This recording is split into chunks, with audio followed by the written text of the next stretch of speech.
true freshman wide receivers. Just how are they coming along? If one or two of those guys needed to step up in a big game, how confident are you in those guys? They're doing well. I think that I think as of late they're gaining more and more momentum. They need to step up. Yeah, I think their continual growth. I think the biggest thing with those guys is just really seeing the guys around them that they're surrounded by, and continue to buy in and continue to improve. That's definitely happening. I think a couple guys are really starting to kind of come out of that group, in my opinion. So that being said, there's a lot of football left, and what they do over the next 2 months will be critical for them going into next spring. And I have a pretty good feel about where they're at and where they're going. I think they're starting to, sharpen their teeth a little bit on special teams, and that's been important. Always has been here. So for them to continue to do that, I think that'll be a good starting point for them. All right, Austin Ward. Brian, you always knew there was going to be a development process with Julian, and then it hit a bunch of setbacks along the way. How close is he to what you think he can become, and how far has he already come? Yeah, Julian has done a great job, as you guys have seen. So, I think that he's got to continue to progress. I think, the one thing he'd probably say is he's gotten so much better, but there's a difference between getting better in the practice field and then taking that to the game and applying it to the game, and then the amount of reps you get on game day, just that body of work builds. And so, once you get to a point where you can do it, then the conversation becomes how often. And I think that he's continuing to grow in that facet. I think he's doing a phenomenal job. You guys all see it. But the more and more opportunities he gets, and the more plays he makes, the more momentum he's going to continue to build. And he's only scratching the surface. What he's capable of, I'm not even sure I know what he's capable of, because he's so athletic. He works so hard. And there's really not much he can't do. He's got to continue to stay healthy. He's doing a great job with that. But I think the sky's the limit for him. Thank you, Jerry. You don't coach this guy on a day-to-day basis, but you help coordinate the plays, the design, the passing scheme, et cetera. How much of a surprise or just whatever you want to call it of Cade Stover's rise this year from in June when you're thinking about, can this guy even be that, game breaker kind of tight end to what we saw on Saturday, for example, another great example of him catching the ball. And yeah, I'm glad you pointed that out. I think Cade's doing a phenomenal job. I mean, where he was last spring to where he is now, that whole tight end room, frankly, is taking a huge step, not just Cade. So, but what he's brought to our offense, has been so critical. I'm not so sure, again, not that the whole room's taking a step, but, Cade's been a huge part of that. And we probably wouldn't be where we are right now if it wasn't for Cade and how much he's grown. And a lot of credit to that, that room and Coach Wilson. And so, he's developed into a great player. I think he'll tell you he's still got a long ways to go. But some big plays on Saturday. He's made big plays all year, and he's got to continue to, ascend if we want to get to where we want to get to. Third row left, Griffin Strom, 11 Warriors.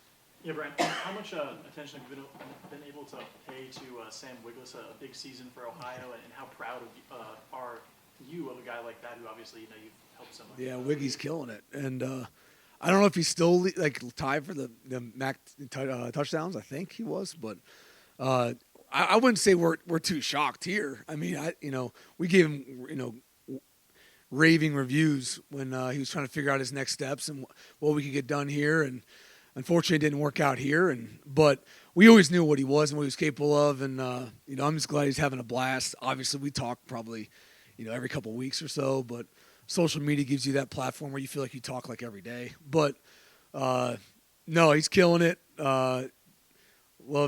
all love Sammy. We all follow each other. His family's great, so can't be more happy for him. What kind of stood out about his game and repertoire, while you had him here on campus? What stood out? I mean, probably, I can give you all the normal responses if you want, but lunch pail guy, deceptively fast, No, I think that he was a good route runner. He really was. He was very consistent, always did his job. And that's the thing what's amazing about football is, it's a team sport. And when you say that, you don't always need extraordinary, ability to be a huge part of an offense. And I think those that are the most consistent and those that, just do their job consistently over time with great efficiency, end up being great players. And I think, Sam embodied that. And, when he left, we definitely felt his loss, but we root for him from afar for sure. Yeah, Coach. I want to ask, you guys had 60 plays on offense this past week, and it looks like more times than not, you're going with your lead three quite a bit. And I know Xavier got in there for a few extra plays, maybe it seemed like the maybe he normally plays. How important is it to develop a fourth and fifth guy if you take into account you don't know if you're ever going to have Jackson or when that may happen? Just, is there too much of the top three guys? Is that a diminishing return maybe if those guys have too big of a load? I would say that the development happens more during the week than it does on Saturdays, in my opinion. But that being said, I think it's really important to have multiple guys being available, and I think that we have that. And I think that for Jaden Ballard to step in, for Xavier Johnson to step in when roles are needed, it's really critical. Just as it's important for Cade Stover and G. Scott in the tight end room to step in. In the slot or inside as well. So we do a lot of things throughout the week, not necessarily maybe on Saturdays, but I'd say the ammunition and what we have, availability to us is being built throughout the week. You have to go to 4 and 5. Xavier made the play against Notre Dame, so that's kind of endemic, but you feel pretty comfortable with those guys? Oh, I feel great with those guys, and I think that we'll continue to move forward how we're operating now, and as the scheme allows, we'll move guys around and whatnot. But we have a bunch of guys that do a lot of really good things, and I think we're on a good track right now. Right next door, Stephen Means, Cleveland.com. You lost 2 first-rounders last year, and then Jackson he came in as the best receiver in the country, and you've had him for 60 snaps. And Marvin and Emeka have made that look kind of irrelevant that you lost that much production. I know you're not going to sit here and praise him because that's not the type of guy you're, but what have you liked and what have you not liked about the way those two have stepped up into these roles and emerged the way they have? I think it's a lot to like. I would say that, they hold themselves to a standard that's higher than we probably try to hold them to. And for them, they would probably tell you that they expected nothing different.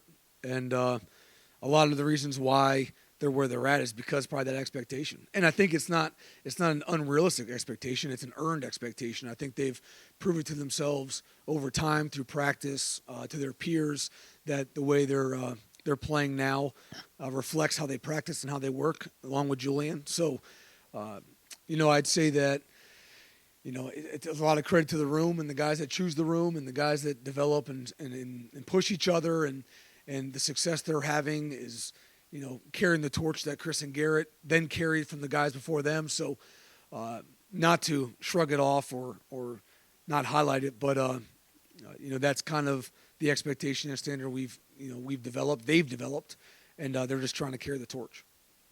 That you haven't liked these first? I would say no, you love it all. You're always finding ways to improve, and believe it or not, there's a lot of ways to improve. But to say you don't like it, that's not really the take I would have. I was just things we have to improve on, and then like we said with Julian, you've done it now. Now, how often? And when the big moments come, are you going to do it then? And so we're always not tricking ourselves, but convincing ourselves that's that moment right now, and we're trying to replicate that in practice. Brian, did you pull a hamstring on that run, chasing? No, believe it or not, I got a slight cramp, but no, I was good. Well, speaking of hamstrings, how is Jackson doing? Not just physically, but mentally. I know how much he wants to be out there. Yeah, he's beating himself up a little bit. He's been better this week. I'll say that. I think I could echo what he's saying on, if he was here standing in front, he wants to play it in the worst way, and he's frustrated. That being said, he's done a great job not being a distraction and picking the guys up and staying locked in and FaceTiming before the game on Saturday. Like, all those things have been awesome. And but I know as a competitor, he's frustrated and he wants to get back. But I think overall, he's doing okay. Level of confidence, he'll be back by, let's say, when it really matters. Huge level of confidence. Bill Landis, Rivals. Brian, on a couple of the conversions that Marvin had on those slants, it looked like he and CJ kind of adjusted the route depending on the leverage of the corner. How much work goes into a quarterback and receiver being able to trust each other on those kind of plays, especially, you're trying to convert 4th and 7 or you're trying to convert 3rd and 10 in the fourth quarter. Like, those are big moments. I think trust is just the body of work. It's not necessarily, this particular route. I mean, they spend a lot of time doing things, but I guess, my point of view would just be the overall trust. And then to be able to communicate that on the sideline, lock eyes, understand you're good, yeah, I'm good, then you execute. And I think that they've done a great job with that. I mean, they're pros, and sometimes that's just things you can teach it, but that's just earned, and not only earned from themselves but us. I mean, it's just everything. There's so much that goes into that. But that being said, those are some great plays by two great players, and having that is probably important to getting to where we want to get to. Fifth row right, Spencer Holbrook. Letterman row. Latterman row. There you go. Ryan, you played in the NFL for a long time. You played it here with a guy who played for the Colts in the NFL. When you watch Marv work the way he does in this building, do you see that level of work ethic and approach that it takes to get to that level? Because it seems like, to us, we keep asking about his work ethic, and it seems very professional, but you are the one who actually did it. Do you see that? Yeah, I mean, just call it what it is. It's beyond professional. I mean, there's a lot of professionals that never worked like him, and frankly, there's a lot of guys in our room that works better than pros do. I mean, that's just is what it is. But I think that the goal isn't always just getting there. It's staying there and playing for a long time, and everything these guys embody are giving themselves the best chance. And that's what it comes down to. I mean, there's levels to goals, and I think our guys across the board have different levels to goals than we even talk about. I mean, the NFL, is awesome and all, but they're first focused on their team. They're first focused on making the play when it shows up. Then maybe it's the NFL, and then it's lasting in the NFL for a long time. So the pro comparison is good, but these guys have overachieved that from a work ethic standpoint. So that's, in my mind, nominal. You've had Chris for young guys to watch for a long time. Now you go to Marv for these young guys to watch. I know that you put in the work to help these guys get better, but to have a guy like Chris and then transition immediately to a guy like Marvin for the younger players to watch work, how advantageous is that for you? Yeah, it's huge. I mean, for a coach to just be able to, to point to his peer, and it's one thing to talk about things sometimes, whether it be, technically or, culturally, but to be able to directly show it in person is nothing like anything else. So, like I said, whether it's running a route or whether it's how you handle your business, there's lots of examples, great examples throughout this building, and we're blessed with that. I think that probably the skill for a coach is just identifying that and then correctly communicating that to the other individual. But it's all through this building. Deep right, Jeremy Birmingham, Rivals. Brian, I know you recruit to the culture of that room, and that's obviously part of what you look for on the trail. But in your time here, what is a normal amount of time for a player to get it? And does that just vary by the person, or is there generally something that happens where you see someone say, okay, now I understand? Definitely by the person, but and it's not just here. I would say it's probably everywhere. I think that the expectations have continually been sped up. How would Terry McLaurin have fit into that expectation this day and age? I don't even know. Or Paris Campbell, or guys that are very vastly successful now, but maybe weren't by some standards, especially in this room right now, of where they're supposed to be by their end of their freshman year. Or like, oh, we're not seeing the freshmen playing as that like what? I literally see you guys write that. So that's mind blowing to me. So I would say it's definitely by person. Like we talk all the time, right? There's goals and there's paths, and everyone shares goals and probably never shares paths. So Curtis Samuel's path is not Terry McLaurin's, but they were roommates. But I think that, it is indicative of the individual. I think, Jaden Ballard's doing a great job, but on his own path. Then maybe a Mech and Marv that were in the same class. JB is doing a great job, and so is Marvin Mech, but just different. And not right, not wrong, but I think to answer your question more decisively, probably, you see that you turn the corner probably into their second year, more consistently towards the end of their freshman year. You kind of see it, whether it shows up on Saturday or not. You don't know. But I would say into the second year, your second spring. You kind of see some plays being made and things happening, and you're like, okay, we have a good future here. Vocal leaders, because that room traditionally in the last handful of years with guys like Chris and now Marvin and Emeka and Julian are not really generally vocal as far as we see them on the. So that's actually the opposite. Chris was not vocal. Good show of example for sure. I mean, but Julian's been very vocal and he's killing it. And I think Mech's grown in that department.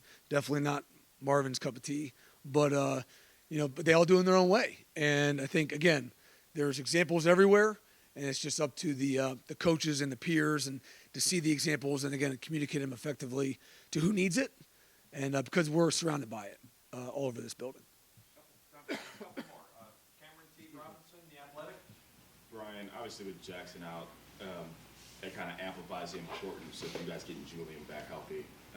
How have you seen him grow since he got back in that Toledo game? Yeah, I think, it's a combination of continual confidence, reaffirming what he knows he's capable of. I mean, everyone always thinks as an athlete you're capable of something until you're able to do it. And when those mesh, that's when you kind of see the trajectory kind of start to take off. So that's helped him. I think being able to just operate healthy, I mean, that's, I'm sure you guys play some golf, go out there and swing a club when your back's sore. These guys out here playing football, against some of the best players in the country, and we expect them, to feel great and play great, but, things hurt. So, he's doing a great job with that, making huge plays, maximizing opportunities. I don't know if anyone's done it better, and so, yeah, I mean, I think the future is bright, and everyone in this room kind of sees that, and he's been a huge part of what we've done so far this year. And final question, front row, right, Joey Kaufman, Columbus Dispatch. Brian, the receivers here, none of them really dropped very many passes, and I'm sure that's very fundamental for a receiver, but I think the stats show that maybe they've dropped 5 all year, which is, again, really low. What are the factors that go into that? How much is that emphasized? How much is that taught? Is that just innate ability? Just curious what kind of leads to that. I think it's a lot of credit to the way we practice, and not just as receivers, but as a team. We have such a heightened importance on each snap. It best reflects a game, and I think that it's not always the ability on Saturday to make plays. It's just being able to train in that environment so that when you're in there on Saturday, it feels the same as practice, right? I mean, that's the age-old trick, making every rep so important that if I can convince myself, this is the rep that wins the game, how would my approach be to that rep? Well, if you have that approach in the game, good outcome, right? So it's just that constant mental, exercise. I think we do a good job of it. I think the coaches do a good job of it. I think the players do a great job of it. So when they're getting reps in practice, there really are game reps, and we say that a lot. There's mental reps, there's physical, there's game reps. I think we do a really good job of doing that, and plus, I mean, as receivers, they've done a great job, spending extra time. I mean, you guys would be shocked on who was probably you wouldn't be shocked, but hey, where's the light key? After the game at Penn State, because we had a drop. He's out here catching balls for 2 hours. Those are the kind of things these guys are doing that you guys don't see. That just speaks to how they operate and the level they hold themselves to. Yeah, the lights have to get turned on with a key, or you can't see in the indoor. So, Hey, Brent. guys are I'm getting texts. So I'm sitting by my fire pit. Hey, where's the key at? I'm like, what do you mean the key at? Go home. And they're so they're catching jugs. Brian, can I ask you one quickie? You've been around a lot of quarterbacks in your playing career and even at Ohio State since you've been back and stuff. CJ, is he, I don't know, where would you, I'm not going to rate these guys, but describe his calmness or whatever you want to call it when the games have been on the line in these second halves of games. Yep. Utah, Notre Dame,